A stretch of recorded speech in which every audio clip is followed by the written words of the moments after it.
The first shell landed exactly where Hauptmann Franz Dietrich stood 3 seconds earlier. He felt a concussion slam into his back as he dove into a ditch, the air itself turning solid and violent. Before the dirt stopped raining down, the second shell arrived, then the third, then 20 more, all within 15 seconds, all landing in a perfect grid across the company assembly area, where his men had been preparing for their pre-dawn attack. He pressed his face into frozen mud and tried to understand what had just happened.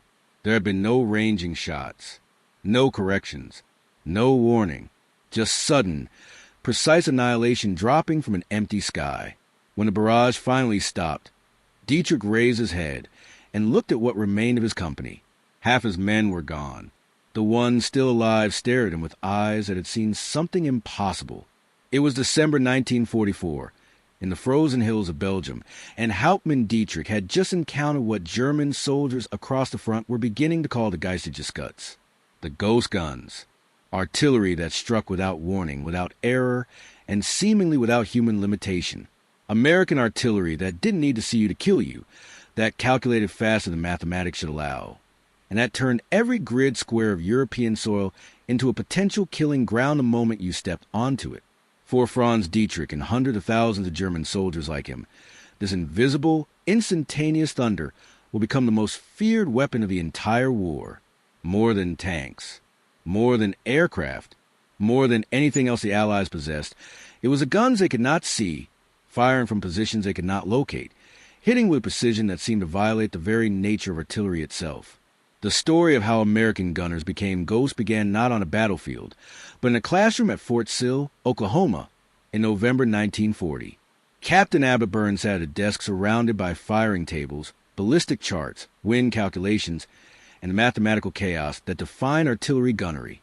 For centuries, the problem had been the same. To hit a target you couldn't see, you needed to solve complex equations accounting for distance, elevation, temperature, humidity, propellant temperature, barrel wear, wind speed, wind direction, and projectile weight. German artillery crews were masters of this calculation. They could factor every variable with meticulous precision, but precision took time. A German battery receiving a fire mission typically needed 15 minutes to compute firing data and send shells downrange. 15 minutes was an eternity on a modern battlefield. 15 minutes meant targets moved, attacks developed, opportunities vanished. Abbott Burns stared at the problem from a different angle. He wasn't trying to make the math more precise. He was trying to make it faster. What if, instead of computing every variable from scratch for every fire mission, you could pre-compute the most common variations and translate them into a graphical format? What if, instead of arithmetic, you used geometry? What if the solution wasn't a more complex calculation, but a simpler representation of complexity itself? He took a wooden board. He mounted 2 transparent sliding scales onto it. On one scale, he marked range increments. On the other, he marked elevation data from the standard firing tables. When you slid the scales into alignment based on current conditions like charge temperature and barrel wear, every subsequent calculation became a matter of visual alignment rather than mathematical computation. Want to know the elevation for a target at 4,000 meters? Slide the scales. Read the answer. 3 seconds. Want to shift fire 200 meters left? Slide again. Read again. Another 3 seconds. Burns called it the graphical firing table. The U.S. Army artillery establishment looked at the wooden slide rule and saw something that would reshape warfare itself. By early 1941, the GFT was being distributed to artillery units across the American military. But the graphical firing table was only one piece of a larger revolution happening inside American artillery doctrine. The second piece was organizational. It was even more radical than Burns's wooden computer. It was called the Fire Direction Center. Before the Fire Direction Center, artillery worked like this. Forward observers radioed target coordinates to their assigned battery. That battery computed firing data. That battery fired. If you wanted more firepower, you called a different battery. They computed their own data. They fired separately. Coordination was manual, slow, and limited by the fact that every battery operated as an independent entity. The Fire Direction Center changed everything. instead of batteries operating independently. All fire missions flowed through a single battalion-level control center. The FDC received the call from a forward observer. The FDC decided which batteries would fire. The FDC computed firing data for all guns simultaneously using the GFT. The FDC transmitted firing instructions to every battery at once. The result was not just faster artillery. It was fundamentally different artillery. An observer on the front lines now had instant access to every gun in the battalion, the division, and, if needed, the entire corps. A single radio call could bring down fire from dozens of batteries, all coordinated through one centralized brain. But even centralized coordination wasn't the final piece. The third innovation was tactical, and it was the one that would haunt German soldiers in their nightmares for the rest of their lives. It was called time on target. Picture a German infantry company moving through a Belgian forest at dawn, preparing to assault an American position. They don't know that an American forward observer is watching them from a church steeple 2 kilometers away. The observer lifts his radio. He speaks 10 words. Target coordinates. Request battalion time on target. Immediate. In the fire direction center, 3 kilometers behind the American lines, a lieutenant receives a call. He doesn't ask questions. He doesn't request confirmation. He marks the coordinates on his map, pulls out his GFT, and begins calculating, not just firing data. Flight time. He calculates how long it will take shells from each battery to reach the target. Battery A is 8 kilometers away. Flight time, 34 seconds. Battery B is 11 kilometers away. Flight time, 41 seconds. Battery C is 6 kilometers away. Flight time, 28 seconds. He picks up his radio and transmits 3 firing commands, 1 to each battery. Fire mission, battalion TOT. Then he gives each battery a different fire time, staggered so that all shells, regardless of where they're fired from, will arrive at exactly the same instant. Battery C fires first. 6 seconds later, battery A fires. 7 seconds after that, battery B fires. The guns are roaring at different times, but the math doesn't care about when they fire. It cares about when the shells arrive. 34 seconds after the first gun fires, 72 artillery shells reach the apex of their arc simultaneously and begin their terminal descent. They fall through morning mist like a collapsing ceiling. They strike the forest in a single, synchronized cataclysm. No warning, no ranging shots. Just instant, total saturation. The German company ceases to exist in the time it takes a man to draw breath. The survivors would later describe it to interrogators in voices that still shook. They called it Vernich Tungstener, annihilation thunder. They said the American guns didn't fire like normal artillery. They said the shells appeared from nowhere, all at once, as if the sky itself had decided to fall. They used another term, too, one that spread to the Wehrmacht like a virus of fear. Geistergeschütze. Ghost guns. Because how else do you describe artillery that doesn't range, doesn't adjust, and doesn't miss? How else do you explain guns that kill you before you know they're firing? Ghost guns. Invisible. Instant. Inevitable. Franz Dietrich survived that first encounter in December 1944, but the fear didn't leave him. His battalion was reassigned to a quieter sector near the Rohr River, where they were supposed to regroup and absorb replacements. On a cold January morning, Dietrich led a reinforced platoon on a reconnaissance patrol toward an abandoned village. They moved carefully, staying in ditches, avoiding open ground. They were 400 meters from the village when the world exploded. Not around them, on them. Dietrich had heard artillery his entire military career, but he'd always heard it coming. The whistle, the scream of the shell descending. You had 2 seconds to react. 2 seconds to dive. 2 seconds to pray.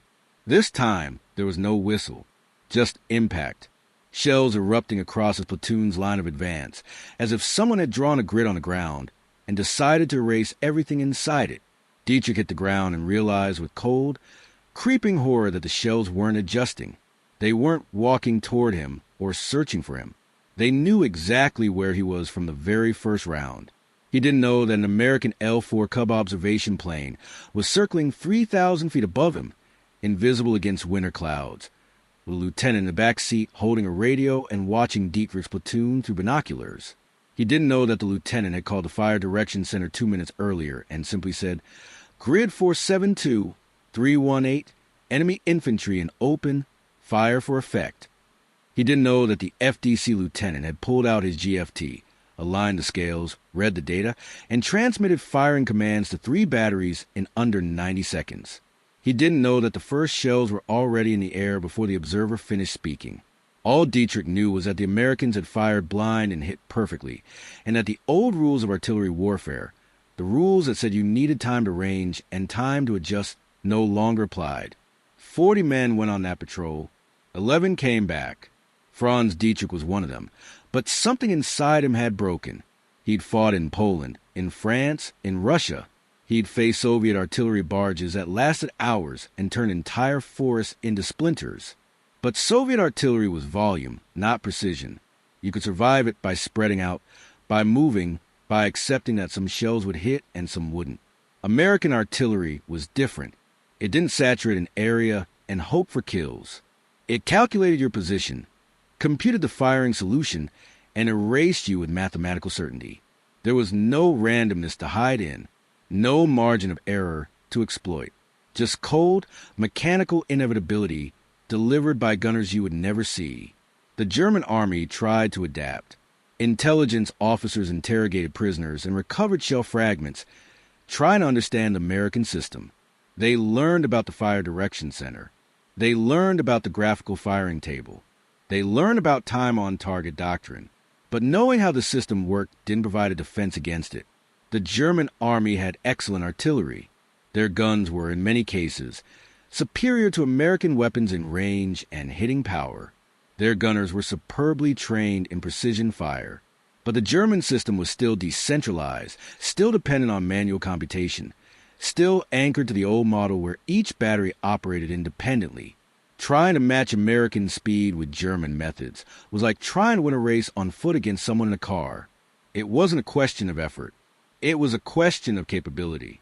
Then, in late December 1944, the Americans introduced something even more terrifying. Something that made the Ghost guns not just fast and accurate, but apocalyptically lethal. Oberleutnant Heinrich Vogel was commanding a company dug into defensive positions outside Bastogne when the first VD Fuse shells arrived. He'd been told that the Americans had a new type of artillery round, something experimental, but no one had explained what it did. The explanation came at 3 in the morning on December 23rd, when American artillery began firing on his position. Vogel heard the shells coming, heard them scream overhead, and waited for the impacts. The impacts didn't come. Instead, the shells exploded 30 feet above ground, directly over his trenches, in perfect synchronized airbursts that turned the night into a strobing hell of steel fragments. Men died in positions that would have protected them from ground bursts. Men died in foxholes that should have been safe. The fragments came down at angles that no conventional shell could achieve, slicing through cover, through sandbags, through the winter darkness itself. Heinrich Vogel survived that barrage because he'd been in a deeper bunker when it started, but 60% of his company didn't. When dawn came and he walked to the position, he saw what the new shells did. Bodies torn apart in fighting positions that showed no signs of direct impact. Fragments embedded in the roofs of bunkers, in the tops of foxholes, in places that traditional artillery couldn't reach. It wasn't until a shell failed to detonate and the engineers examined it that Vogel understood what the Americans had done. They'd put a tiny radar transmitter inside the nose of the shell. As the shell descended, the radar sensed the distance to the ground and detonated the warhead at the optimum height for maximum fragment dispersion. No timer to set. No guesswork about when to explode. The shell itself decided when to kill you, and it decided with electronic precision. Vogel reported it up the chain of command, and the report came back with a notation from Wehrmacht intelligence. VT Fuse.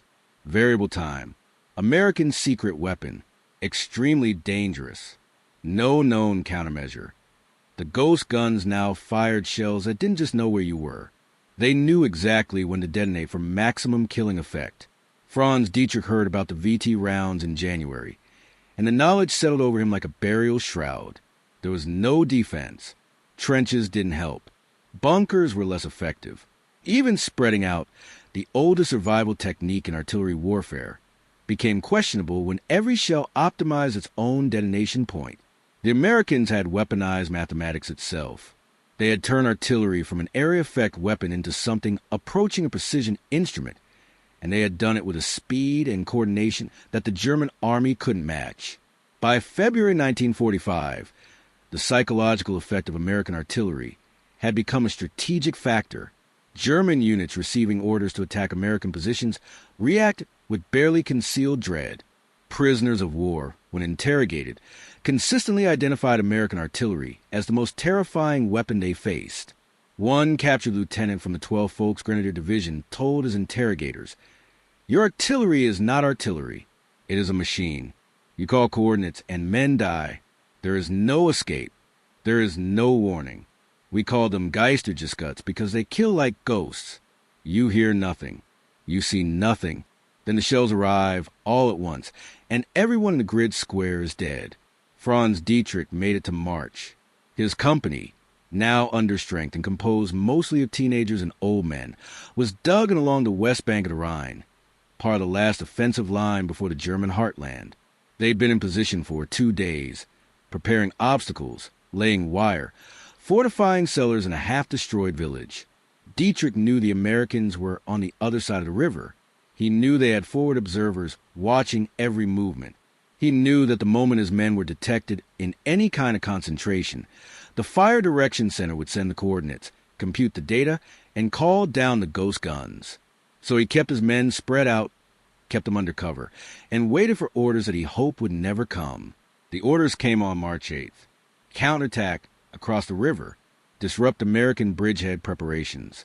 Dietrich read the orders twice, hoping he'd misunderstood. He hadn't. At dawn, his company would leave their positions, move to a staging area, and prepare to cross the Rhine in assault boats. The staging area was an open field visible from the east bank. Franz Dietrich looked at the map and understood that he was being ordered to march his men into a killing ground that the Americans had certainly already registered, pre-plotted, and prepared fire missions for. He thought about refusing. He thought about retreating. He thought about surrender. But he was an officer in the Wehrmacht, and the orders were explicit. And so he told his men prepare to move. They never reached the staging area. They were halfway there, moving in dispersed files through morning fog, when the time on target strike hit. Dietrich didn't hear the shells coming. He felt the ground rise up beneath him, felt his body lifted and slammed back down, felt pressure and heat and noise compressed into a single instantaneous experience that his mind couldn't process as sequential events. When his hearing returned, he was lying in a crater, bleeding from his nose and ears, surrounded by pieces of men he'd known for months. The barrage had lasted perhaps 30 seconds. In that half-minute, American artillery had fired from positions Dietrich couldn't see, coordinated by a system he'd never witnessed, guided by observers he'd never detected, and erased his company with efficiency that approached mathematical perfection. Heinrich Vogel survived until April. He was part of the defense of the Ruhr Pocket, commanding a scratch unit of engineers, clerks, and Luftwaffe ground crew converted into infantry. They were stationed in a factory complex when the Americans began their final assault.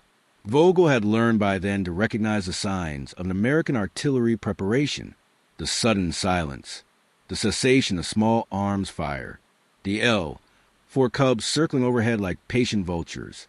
He ordered his men into the deepest shelters and waited. The barrage, when it came, was different from anything he'd experienced. Not just high explosive, not just the VD airburst rounds, but smoke, white phosphorus, and high explosive mixed in a calculated sequence that suppressed, blinded, and killed in rotating waves.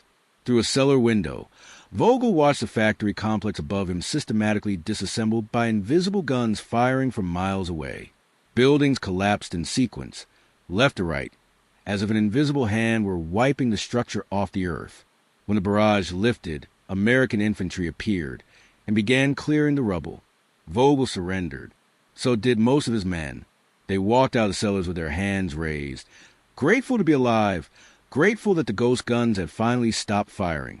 In the prisoner of war interrogation center, Vogel met other officers who'd survived the campaign in northwestern Europe. They all had the same stories. The sudden barges with no warning. The impossible accuracy on first rounds. The time on target strikes that appeared from empty air. One Hauptmann from an armored division described watching an entire panzer company destroyed in 90 seconds by artillery that had pre-plotted every vehicle position before the tanks even arrived. A major from a parachute regiment described calling off an attack because his men refused to cross an open field, convinced the Americans had already computed firing solutions for every square meter. Vogel listened and recognized the thread connecting all their accounts. It wasn't just that American artillery was effective. It was that American artillery had broken the psychological contract between soldiers and the battlefield. Artillery was supposed to be survivable if you were smart, if you were quick, if you were lucky. The ghost guns had eliminated luck. They'd eliminated the margin of error. They'd turned artillery into something that felt less like a weapon and more like an impersonal force of nature, a thunderstorm that targeted you personally. The innovation wasn't one thing. It was a system. The graphical firing table eliminated computational delay. The fire direction center eliminated organizational friction. Time on target doctrine eliminated warning time. The VT proximity fuse eliminated the limitations of contact and time detonations. Individually, each innovation was significant. Together, they created something greater than the sum of parts. A method of delivering indirect fire that was faster, more accurate, more flexible, and more lethal than anything that had existed in the history of warfare. The Germans called them ghost guns because they felt like ghosts. Invisible, inescapable, unbound by the normal rules of time and space. But they weren't ghosts. They were human beings operating slide rules, radios, and mathematical systems that had transformed the oldest weapon on the battlefield into the most feared. Abbott Burns never commanded an artillery battery in combat. He spent the war at Fort Sill, refining the graphical firing table and training officers in its use. But his wooden slide rule killed more German soldiers than any single rifle, tank, or aircraft, not through superior firepower, but through superior speed. In modern warfare, speed is lethality. The side that can observe, decide, and act faster dominates the battlefield regardless of raw combat power. American artillery in World War II achieved dominance not by building bigger guns, but by building a system that compressed the time between detection and destruction to a degree that the enemy couldn't counter. By the end of the war in Europe, American artillery had fired more than 29 million rounds. Those rounds destroyed thousands of vehicles, hundreds of strongpoints, and killed or wounded an estimated 300,000 enemy soldiers. But the statistical impact understates the psychological dimension. German tactical doctrine, German offensive planning, German defensive positioning, all warped and distorted in response to the ghost guns. Units avoided concentration. Attacks happened at night or in weather that grounded observation aircraft. Movement became cautious, hesitant, degraded by the knowledge that any open ground might be pre-registered and waiting for the call from a forward observer. The Americans had weaponized not just explosives and steel, but fear itself. Franz Dietrich survived the war. He spent 1945 in a British POW camp, and then returned to what remained his home in Bavaria. He never spoke much about his combat experiences, but his daughter later recalled that he would flinch at unexpected loud noises for the rest of his life, and that he refused to attend fireworks displays or thunderstorms. She didn't understand why until she found his wartime letters and read his description of the American artillery. They fire and we die. He'd written to his wife in January 1945. There is no skill in surviving it. There is no bravery in facing it. There's only mathematics, and we are on the wrong side of the equation. That was the lesson of the ghost guns. War is not just combat. It is competition.